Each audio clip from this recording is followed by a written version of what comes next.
The second half of the 1800s was a time ripe for invention. The automobile, telephone, and radio were all created during this period, and were all extremely successful inventions which we still use today. But one more iconic creation to come out of this era was the electric light bulb, whose original inventor is oddly almost unheard of. Not much is known about Henry Woodward. In fact, even his date of birth remains a mystery. But is he deserving of this lack of recognition? As a Canadian medical student in the 1870s, Woodward, along with a hotel doorman by the name of Matthew Evans, successfully designed, built, and patented an electric light, the likes of which had never been seen before.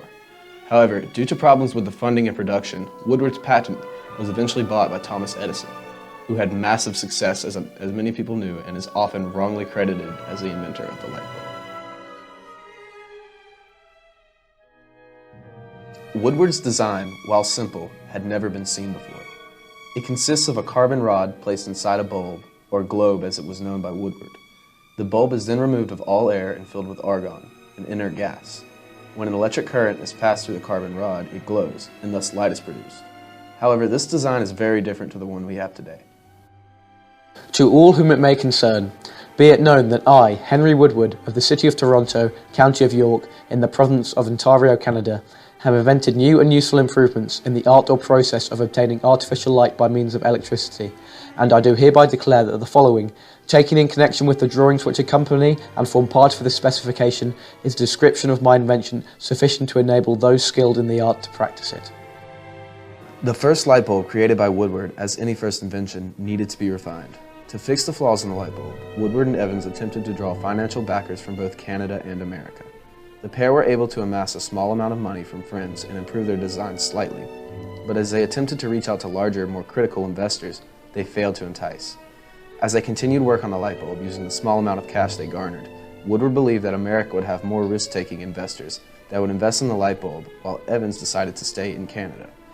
The decision led to Woodward filing for the U.S. patent alone. Even though he was in America and successfully filed for the patent, Woodward could not find any investors for 3 years. But eventually, a man by the name of Thomas Alva Edison became interested in the electric light.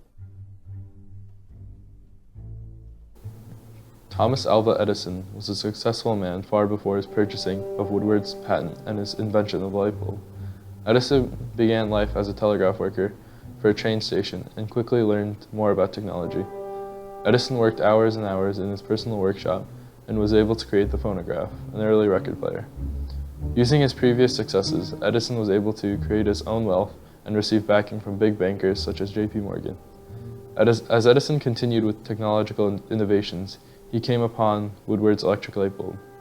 After the years of failure in finding financial backing, Woodward must have been exhausted with the light bulb and not want anything to do with it.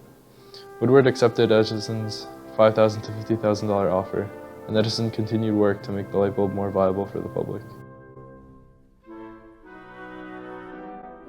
Edison's light bulb went away from using a carbon burner and used a filament to achieve a longer lifetime.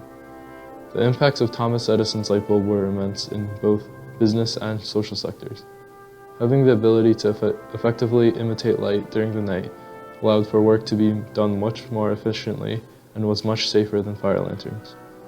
The invention of the light bulb also allowed for the growth of many businesses and opened the world to the possibilities of electricity. Light also gave people more options in leisure time activities. The light bulb's main effect of extending the day led to longer work hours. Even though Edison was able to perfect the light bulb, his actions to prevent Woodward from receiving any recognition is the reason Woodward has remained in obscurity. During interviews and reports, Edison claimed to be the sole worker and thinker of the light bulb. After successfully buying Woodward's patent in 1879, Thomas Edison went on to have massive commercial success. Through mass production of his light bulb, he managed to provide electric lighting to New York City and other large areas of the United States.